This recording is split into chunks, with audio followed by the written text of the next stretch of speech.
Hello and welcome to a very special Telegraph Sport video verdict on last night's potential Premier League title decider between Manchester City and Arsenal, which obviously ended in a very resounding 4-1 win for Manchester City. I'm delighted to say I'm joined by Arsenal legend Nigel Winterburn, the Telegraph's chief sports writer Oliver Brown, and our Northern football correspondent James Duck. And we'll be discussing the various issues and debating points from last night's game. And the first place to obviously start is with you, Nigel, somebody who's won the Premier League and the league and knows what it takes to do so. What was your verdict on the game? Well, I think it was quite obvious to me that Manchester City on the night outplayed Arsenal in almost every department, if not every department. Over the last 5 years, Man City have been the standard that everybody is trying to reach, and I think we saw last night that Arsenal are not there yet, and they've made huge progress from last season to this season. But I think in terms of the squad depth, then Manchester City is still far superior.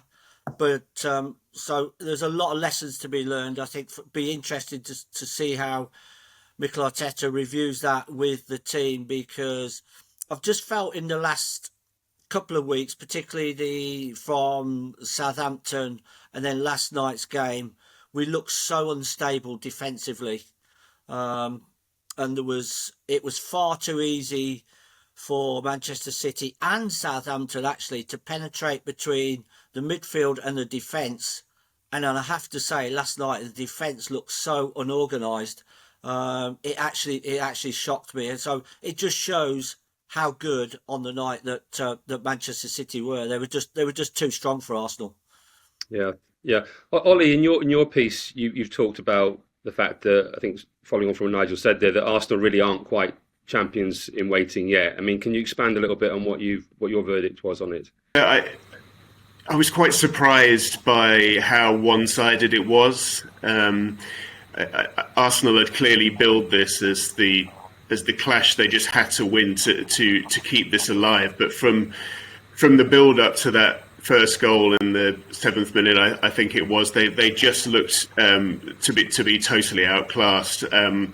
Haaland and De Bruyne gave that back four twisted blood all night. And you've sensed for about a month now that Arsenal have really been clinging on rather than looking like, contenders with proven title pedigree, whereas City looked every inch like the team who'd won four of the last five. I wouldn't say it's completely over for Arsenal yet. I mean, you shouldn't forget that they could end on 90 points, the same remarkably points total as the Invincibles of 2004. Plus, City have 7 games to play, still playing about once every 3 days. But the gulf was pretty glaring to see last night. And James, obviously you cover Manchester City an awful lot. Was it a case really of how good Manchester City were rather than Arsenal being bad? Because I think obviously the verdicts this morning are quite damning on Arsenal, but actually City were incredible last night. They were incredible, but I think it was very much a case of both.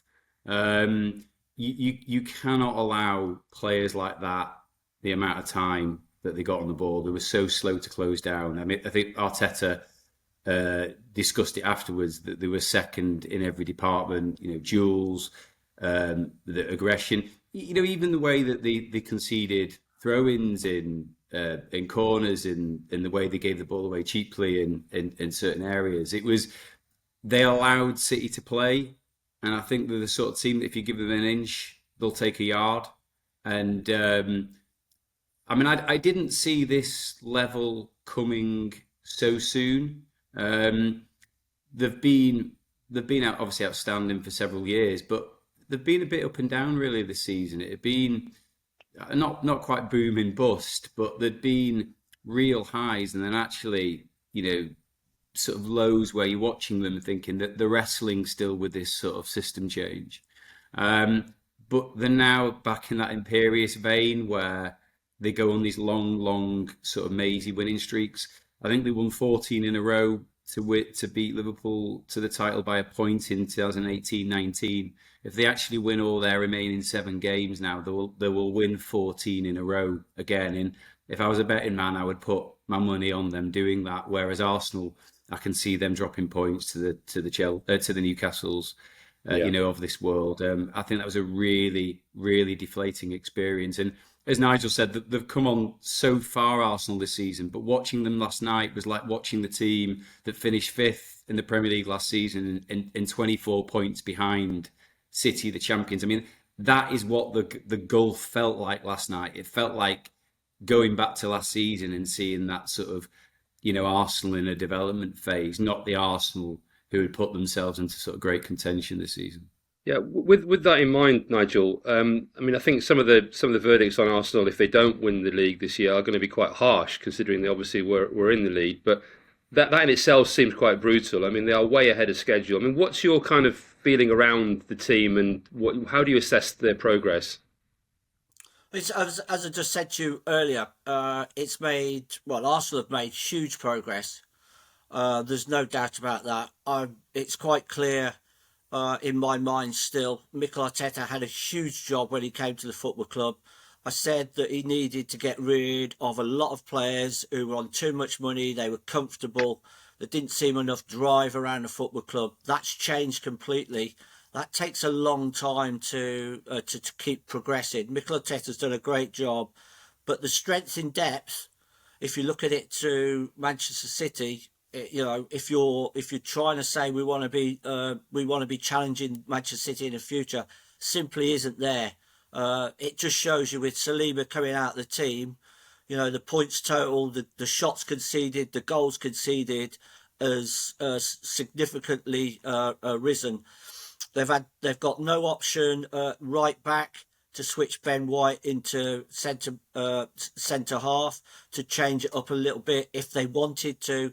So the squad still needs huge improvement in it, but you can't do that in a single season. That takes 2, 3, 4, 5, 6 seasons to keep reinventing the squad and making it stronger. I think the first 11 is very, very strong, but you need players to come off the bench to be able to change the game. And Arsenal have got some, but it's still limited to what they've got. And I think this is a massive learning curve. I don't jump on the bandwagon of collapse. I think it's that's just cheap talk.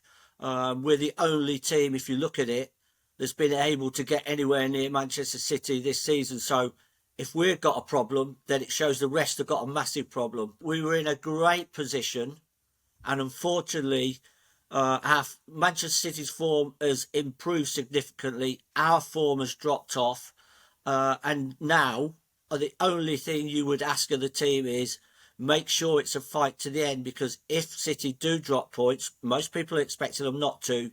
You're still right there. But we can't have what happened last season, losing 5 of the last 10 games.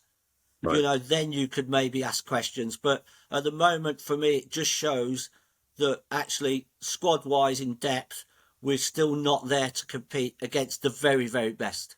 If I can just follow on from that, Jason, if that squad depth is what City have sort of raised and set the bar on, and Nigel's point about when you look at that defence last night and Holding coming in for Saliba, if you contrast that with City, I mean, Kyle Walker came in last night, as experienced as it gets. He'd only started 2 Premier League games in the last 2 months because the competition for places is so great at the back that it's very difficult to get in. I mean, they lost Nathan Ake, who's been outstanding all season, and he didn't bring in Aymeric Laporte, another left-sided centre-half. I mean, could you imagine Aymeric Laporte not starting for Arsenal last night alongside maybe Gabriel, even though they're both left-footed?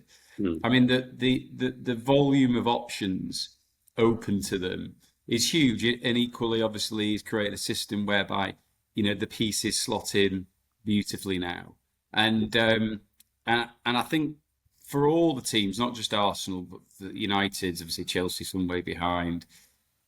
That is the level that they've got to get to, certainly in squad term, City just feels so out of reach at the moment of the rest. So with that in mind, Ollie, Jamie Carragher's written a piece this morning basically saying that Man City could arguably be the best English team ever, especially if they win this treble. I mean, is that too much? Or, I mean, how do you feel about that? Well, I think some of the Arsenal's class of '04 might have something to say about that. I agree with Jamie's assertion that probably the football is more luminous than Manchester United's was in '99, and I probably would go even further than Jamie, or an extension to Jamie's argument that this might be the greatest. One of the greatest Guardiola teams ever assembled. I mean, obviously, we remember the Barcelona Champions League winners of 2009, 2011, but this City team just seemed to be watertight in every single aspect. The way that they have drilled down on their defensive discipline in the last few weeks, playing a style which we're not that familiar to seeing from Guardiola sides. It's been truly impressive, and you saw with De Bruyne last night. He seems to just transform for games of this magnitude. I remember how he had bottles thrown at him back in February at the Emirates, and from the get-go, he and Haaland were irresistible. So yeah, I mean this City team it's a high watermark for English football. Nigel, obviously it was a tough night for Arsenal. You've been in dressing rooms, you've come out of experiences like that. What would you be saying if you were in that Arsenal dressing room now, and especially as somebody like Rob Holding, who obviously had a very difficult evening? I think you all come together. Long as you are learning from your mistakes, if you're on the journey of going forward, then with Mikel Arteta's advice, he will look at the game. They now need to, as I just said earlier, they now need to respond and show us that we're not going to see the team of last season. I don't believe we will. We're a very, very young squad, and we've had to face a harsh lesson in the last 2 or 3 weeks. But this will probably tell Mikel Arteta more than he's ever learnt about his players in the next few weeks to the end of the season. And it's something that they have to take forward as a big chat. It'll be more. It's for me. It's more mental now than it is about ability. Right. The ability's there. We've seen that for most of the season. This now becomes mental in the fact that you were in great positions in 2 of the games you drew them. You in the end they got a good point against Southampton, but they've been completely outplayed against Manchester City. Now the manager's got to say, right, everyone's now coming to watch you collapse. Show them how good you have been and how good you are capable of being in the future. Nigel, just can I, as a sort of former title-winning defender, can I just ask you about Erling Haaland? Because Jason and I were in the press box last night, and Jason, I was writing about Haaland and the challenge that Holding and that Arsenal defence were taking on, and Jason made a really good point that he likened it to what Philippe Senderos used to face against Didier Drogba, and you could see that fear and panic in him. How as a defender is your mindset when you're going up against someone so colossal like that, and how as a group of defenders do you approach it? Well, I think if you're looking, one you're looking at, and if you're talking an individual battle. I mean, personally myself, I always used to want to play against the best players every single week because it's a challenge. You're learning so much. You're testing yourself. But the likes of Haaland, who is, for me, so strong, there's no way that I would feel that you want to get into a physical battle against him, because we've seen with most of the centre halves, he just knocks them out of the way. He's so powerful. So you've almost got to play a bit of a game, and I'm surprised that there wasn't a bit more of a shield in front of Haaland's, and then with Rob Holding, if Rob Holding's the one that's mainly marking him, as he was a lot of the time, what you have to decide as sometimes is, if he's going in short, how far am I going to go with him? Am I going to be touch tight? Am I going to be so tight that I want to wrestle him? I just felt over the couple of games that I've watched Rob Holding at times, particularly against the one against Haaland in particular last night, is he wants to get so tight, but he was never going to win the physical battle. So you've almost got to. What I used to try and do sometimes, if you felt that someone was a little bit more physical against you, was stronger than you, was you'd go in tight, but you'd use your arm and you'd just touch them in the back, and then that would make them think that you were so tight that they would try and roll you, but you actually were a yard back, so that when they did the turn, you were there and you could see the ball and you were ready to make the tackle. I think you've just got to assess what you're doing. You can go in with a game plan, but if the game plan isn't working just on a one-on-one situation, you've then got to adjust what you try and do, and maybe adjust what your teammates are trying to do. And I think, one, the shield wasn't there for him. Two, I think he tried to use his physical strength, and for me, it just wasn't strong enough on the night against Haaland, as most centre halves haven't been. Ollie, just on the title race itself, I mean, do you think it's over? I'm just really wary of saying that it's over. We've seen so many twists so far.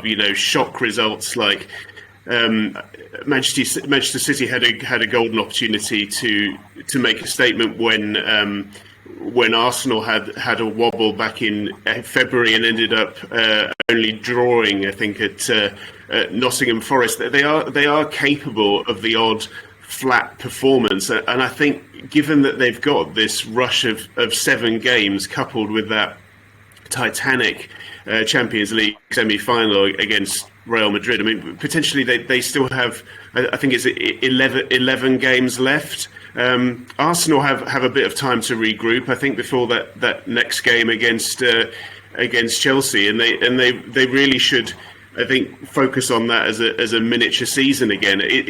It's very tempting to extrapolate from last night that there's just this yawning chasm, and we've said pretty emphatically that it's all over. But I think there still needs to be a caveat that they're with this World Cup interrupted season. We're still at April the 27th, but there's a lot of football to be playing. Nigel, I think it's all over. You think it's all over, James? Do you? Yeah. Okay. I think the question is more. I just feel that was a huge psychological blow for Arsenal. And I think City. I don't think we can necessarily talk about the City that lost to Brentford and dropped points against Everton and dropped points against Newcastle and Tottenham in February. I think they've just hit a different plane now. I think the question is, can they get past the Champions League kings in Real Madrid in that semi-final, which I would back them to do, and can Man United do a 1977 over again and deny a key rival a treble? I feel, looking at the 3 competitions now, is that actually, even though it's the one with the most games to play, the Premier League is the one that they will hoover up. I think there's for me, there's probably actually more question marks about the other 2, even though one's a 180-minute time, one's a one-off game. Nigel, what's your verdict? Well, listen, I think most people think it's over, but we've been in these situations before where sometimes we jump ahead, but too far. Listen, we know how good Manchester City are. We're not expecting them to drop significant points. But from Arsenal's point of view, all you can do now is, and Oliver's right, you've got to regroup, use this as a mini competition to the end of the season. And if Manchester City do slip up, make sure you are there to make it difficult for them, and that will be Arsenal's big challenge now. I think everybody thinks Man City are going to just go on and win the title now by several points. And that may well happen. But as a player, as a team, Arsenal have led for so long. Make sure you make it as difficult as you can. And if there is a slight slip, even a draw, then the gap the gap closes again. As yet, City are not in the lead. They've got those games in hand. But if they do overtake Arsenal, make sure you keep the points to a minimum. Don't let the point difference get too big, where City can sort of relax a little bit. If they do overtake Arsenal, Nigel, I mean, almost psychologically, do you think that might be a bit more, not a relief, but do you think that takes the pressure a bit off Arsenal? Well, listen, I think since the 3 draws that Arsenal have had, everybody has been saying that Manchester City are going to win the league. So I don't think it's even changed maybe from last night. As I just said to you, I think the big thing for Arsenal is psychologically for the players, it's changed because of the performance. So just pick yourself up, dust yourself off. You've now got to put in quality performances through to the end. And if Manchester City go unbeaten, then they deserve to be champions. We're all sitting here saying that at the moment we feel City are on a different level to anybody else. Yeah. So they should win the title. But at this moment in time, we're all sitting here still. We're making our predictions, but there's still that 1% doubt.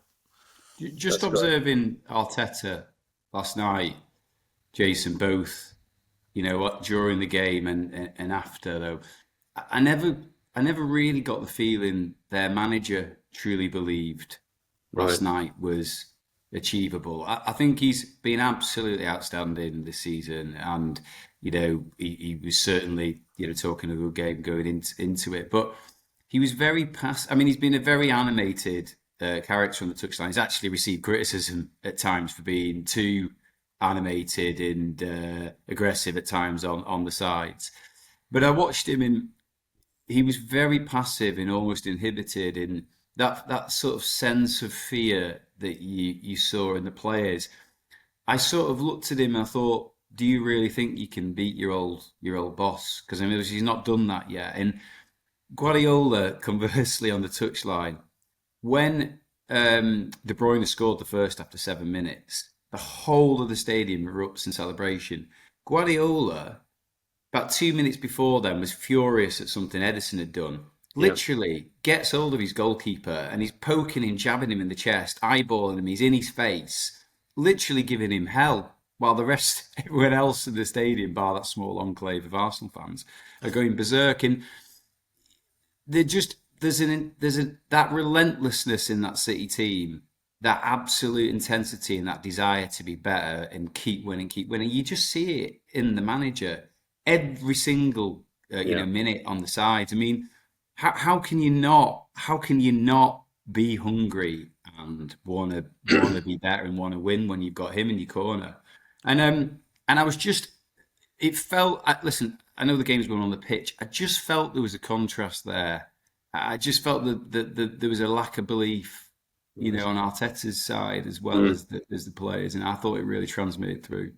Well, look, thank you, Nigel. Thank you, Ollie. And thanks, James. For the best football news, comment and analysis, please check out the Telegraph Sport website and follow us on social. I hope that was an interesting discussion for everyone, and we'll see what happens with the rest of the title race.